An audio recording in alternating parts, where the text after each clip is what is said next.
Hallo allemaal! En leuk dat jullie kijken naar deze video.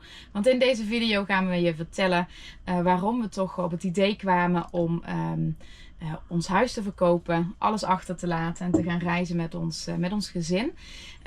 And for our English watchers, I'm sorry, this video will be in Dutch as also the next one, because it's simply just much more comfortable and easy to speak in your own native language. But no worries, I made sure there are accurate subtitles which you can activate somewhere below. Ja, normaal zien jullie eigenlijk meer mij voor de camera. Pascal voelt zich daar iets minder comfortabel in. Helemaal niet erg. Maar ja, ga je het dan hebben over ons verhaal, ja, dan hoort hij er toch wel gewoon bij. Ja, de laatste tijd hebben we best een aantal interviews gehad.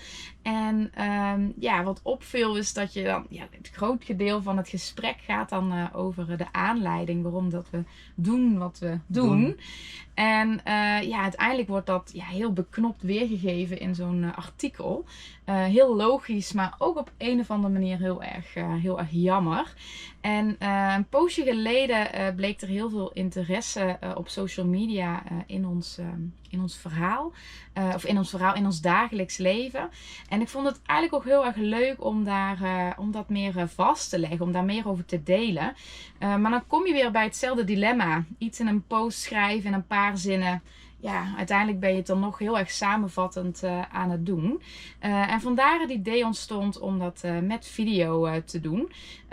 Ook heel erg leuk voor later. Want wie ons kent, die weet dat ik altijd al heel fanatiek video's maakte van onze reizen. En dat we die met heel veel plezier regelmatig terugkijken. Dus en leuk voor later en leuk om te delen. Maar als we dan over ons dagelijks leven gaan hebben, ja, dan hoort er ook gewoon ons verhaal bij. Waarom dat we dit zijn gaan doen. Maar goed, ons verhaal. Ja, daar moeten we toch eventjes wat terug voor in de tijd. Ik was 18, jij was 23. Ja. 18 en 23 waren we toen we elkaar leerden kennen. En ja, we hebben eigenlijk niet echt gereisd met ons gezin. Helemaal niet zelfs. En we hebben dat, ja, die passie en die liefde voor dat reizen en dat avontuur hebben we eigenlijk samen wel een beetje zo ontdekt en ontwikkeld. Onze eerste vakantie ging naar Tsjechië. Daar wilden we wel niet op één plek blijven staan, maar hadden we een aantal locaties waar we verbleven. En we gingen naar Ierland met een huurauto en een tent die we daar kochten. Noorwegen spande misschien nog wel de kroon. Daar namen we de auto van mijn ouders mee. Waar we de achterbank uithaalden. Helemaal volgestouwd met kampeerspullen. En vooral blikvoer. Want ja, ontzettend duur natuurlijk daar in Noorwegen. En ja, toen studeerden we af in 2010. En een jaar later in 2011 toen... ja, we hadden dus al wat meer budget en gingen onze eerste verre reis naar Australië. Want ja, op dat moment was het gras daar in de verre landen toch echt wel groener. Want Europa, dat deden we wel als we kinderen hadden. Dat was ons plan toen. Dus ja, Australië, daar trokken we 4 weken rond met een buscampertje. En ik weet het echt nog zo ontzettend goed. We stonden in Alice Springs op een camping en we liepen daar wat rond. En toen zagen we daar ineens een auto met een Nederlands kentekenplaat. En dat was natuurlijk al een Nederlands kentekenplaat. Ja, heel apart. En we gingen natuurlijk aan de praat met deze mensen. We waren natuurlijk ontzettend benieuwd naar hun verhaal. En het was een stel van 55? Ja, eind 60 zoiets. En die hadden dus een Land Cruiser of een Land Rover, iets in die richting, met een daktent, hadden hun huis verkocht en waren op reis. En ja, daar werden we dus natuurlijk ook echt door getriggerd, want ja, dat was iets voor ons. Precies. Dat gingen we ook doen. Als we later groot waren, gingen we ook doen. We gingen hard werken en sparen, zodat we met vervroegd pensioen konden gaan. Dat we gewoon konden stoppen met 55 en gaan met die banaan. Nou, dat was ons plan. Want ja, op dat moment was dat natuurlijk geen optie. Nee, was niet reëel. We waren net afgestudeerd. En ja, zo gingen we verder. Ieder jaar maakten we eigenlijk een verre reis. We gingen naar IJsland, Namibië en Zuid-Afrika, Argentinië en Chili. Nog een keer naar Australië. En met de reis, met het jaar, werd die hang naar dat lange reizen eigenlijk groter. Totdat we ook echt een beetje in een downstemming zaten in het vliegtuig van konden we maar op een of andere manier langer blijven. We wilden nog niet naar huis. We wilden in die lekkere reisvibe blijven. We wilden niet terug naar die hectiek. Het lukt ons ook als we dan maken we de afspraak om blijven we in die modus in het werken. Maar na 1 dag was je er wel helemaal kwijt. En dan... Precies, dan zit je weer helemaal gewoon in die hectiek. En we keken ook gewoon heel erg uit naar die reizen. Omdat we dus ook wel een beetje best wel een druk leven hadden. Ik was verloskundige. Ik had met 2 collega's een verloskundige praktijk. Dus ook mijn bereikbaarheidsdiensten en mijn weekenden werken. Ja, en ik was pensioenjurist. Ik werkte met een best filegevoelig stuk. Dus ik was altijd voor de files weg en na de files weer thuis. Dus dat zorgde ervoor dat je eigenlijk hele lange dagen van huis was. Ja. En dan ging je ook nog altijd zo heel irritant vroeg naar bed. Dus we leefden toch wel een beetje langs elkaar heen door het jaar. En op een reis dan vonden we elkaar altijd weer. Dan voelden we elkaar weer goed aan. En die vibe die wilden we gewoon zo lang mogelijk vasthouden. Maar wat je al zei, 1,5 dag en dan zaten we er gewoon weer in. En toen kwamen, we bedachten dus altijd in het vliegtuig van, konden we dat dan maar langer doen? Maar uiteindelijk kwamen we altijd weer tot dezelfde conclusie. Ja, om dat nu te doen, alles op te geven, de onzekerheid of misschien wel weer zo'n leuke baan konden vinden, fijne collega's. Ja, die onzekerheid.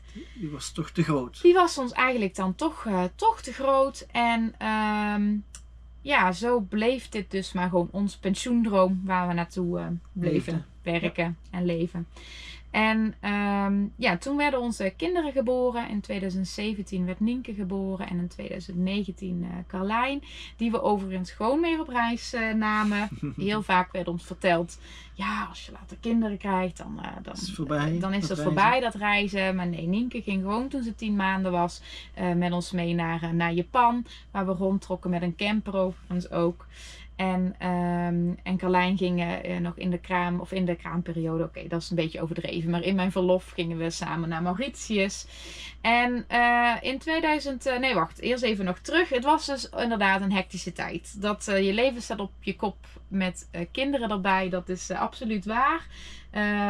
Ons leven was al een beetje hectisch om onzekerheid van mijn bereikbaarheidsdiensten. Maar kinderen maakten dat niet beter. Nee. En dan hadden we inderdaad ook nog eens kindjes die heel slecht sliepen. Ze hadden heel veel overgevoeligheden wat betreft eten. Geen allergieën, maar wel gewoon heel veel last, buikpijn, ongemak. En dus heel slecht slapen. Ze waren heel tevreden zolang ze toegang hadden tot dat gebied. En dat was best wel een pittige tijd. Zeker. En ik vond dat ook vooral heel pittig in combinatie met mijn werk. Inderdaad, de bereikbaarheidsdiensten. En niet weten of ik er wel zou zijn of niet zou zijn met het naar bed brengen of het eten. En in maart 2020 zouden wij dus naar Costa Rica gaan. Nienke was toen 2,5 en Carlijn nog net geen jaar. En we keken er weer ontzettend naar uit om lekker met z'n viertjes op pad te gaan. Even lekker met z'n vieren. Op avontuur. Maar goed, maart 2020. Ik geloof niet dat ik heel veel woorden hoef te verspillen aan wat er toen gebeurde. 3 dagen voordat we zouden vliegen ging de hele wereld op slot. En zaten we dus thuis. En we gingen maar gewoon weer werken. Want die vakantiedagen die spaarden we dan weer op voor een volgende reis. En ze zaten thuis. En Pascal werkte thuis. En we wandelden lekker in onze omgeving in de polder. En we zaten lekker buiten. Het was mooi weer in de tuin. Speelden. En hadden eigenlijk een hele fijne tijd. En het voelde gek genoeg eigenlijk een beetje als vakantie. We kregen er echt oprecht een vakantiegevoel van. En dat maakte dat we ons realiseerden dat die hang naar die vakantie, dat niet alleen om dat reizen, dat avontuur was, maar ook gewoon de samen zijn, de vele tijd samen zijn, wat ons gewoon ontzettend goed deed. Zowel als gezin, als stijl, als onszelf persoonlijk. Precies. En ik weet het nog heel goed dat ik ergens in april op een doordeweekse dag met een kopje koffie boven naar de zolder ging om hem een kopje koffie te brengen. En dat hij me toen vastpakte, nog een beetje in die, we zouden nu in Costa Rica zijn. En dat jij zei van... Konden we maar. Want ja, dat zeiden we altijd in het vliegtuig. En toen dacht ik, ik voel me eigenlijk niet meer tegengehouden door mijn werk of door allerlei andere dingen die je tegen kunnen houden. En zei heel volmondig, ja, laten we gaan. Laten we het maar doen. Waarom niet? Het antwoord was overigens niet, ja, kom we gaan. Maar goed, dat kun jij misschien beter vertellen. Nee, voor mij was het ineens van even schrikken van, heb ik er een zaadje geplant en waar gaat er naartoe? Want voor mij was het toch niet zo vanzelfsprekend om alles achter ons te laten. Familie, vrienden, zekerheid, je baan, leuke collega's, al die dingen. Ja, je werkt toch in je leven toe naar bepaalde dingen. Je hebt echt wel hard gewerkt om leuke projecten, bijvoorbeeld nieuw werk te krijgen. En op het moment dat je dan nu deze keuze zou maken, dan weet je niet waar je straks terechtkomt. Dus voor mij voelde het wel echt als een hele te grote stap eigenlijk. Ja. Dus ik probeerde een beetje te zeggen, nee, laten we dat toch maar even niet doen. Maar goed, inderdaad. Bij mij was het zaadje geplant en ik kon het dus echt niet zomaar loslaten. Dus ik ben die dag wel een stuk of 10 keer naar boven gelopen.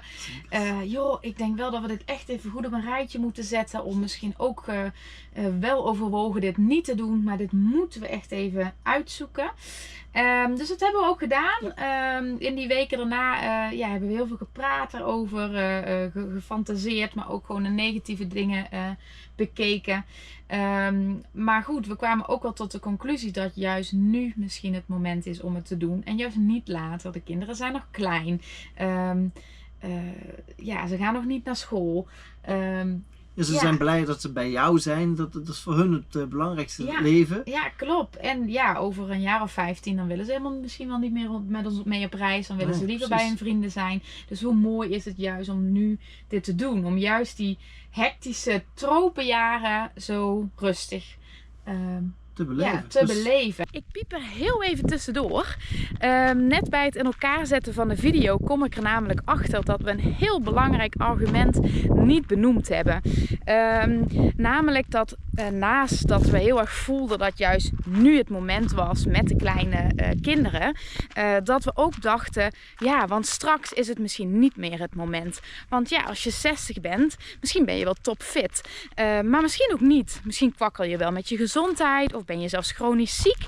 Misschien zijn er wel kleinkinderen en houdt dat je tegen om op dat moment te gaan. Genoeg redenen om in ieder geval te bedenken dat je dan ook niet je droom in vervulling laat gaan. En dat je het inderdaad juist nu je het kan, gewoon moet doen. En toen had ik eigenlijk wel een beetje geluk op mijn werk. Was er net een regeling ingevoerd voor een sabbatical. En toen zag ik het eigenlijk voor me. Kom, laten we gewoon voor 6 maanden gaan. Laten we dat doen. En lekker genieten, die rust pakken. Ja, klopt. En toen had ik vooral even de keuze van... wat wil ik dan nu met mijn werk? Want voor 6 maanden mijn maatschapsdeel... op te geven, wil ik dat wel. En daar heb ik dus ook goed over na moeten denken. Maar uiteindelijk kwam ik ook tot de conclusie dat ik de verloskunde ontzettend leuk vond. En ik een heel fijne tijd heb gehad. Maar nu in de fase waar de kinderen in zaten. Dus in deze fase van ons leven in het algemeen. Dat ik dat even niet wilde. Dus dat komt later wel, dacht ik toen. En zo hebben we dus uiteindelijk ergens midden juni, eind juni de knoop doorgehakt. Dus we gaan gewoon voor 6 maanden, maanden reizen. En hoe dat dan vervolgens verder ging, wat voor stappen we verder genomen hebben en overwegingen, et cetera, et cetera. Daarin nemen we je mee in de volgende video. Ja. Tot de volgende! Doei! En trouwens, als er vragen zijn, schroom niet, stel ze hieronder en we beantwoorden ze met heel veel plezier. Zekers.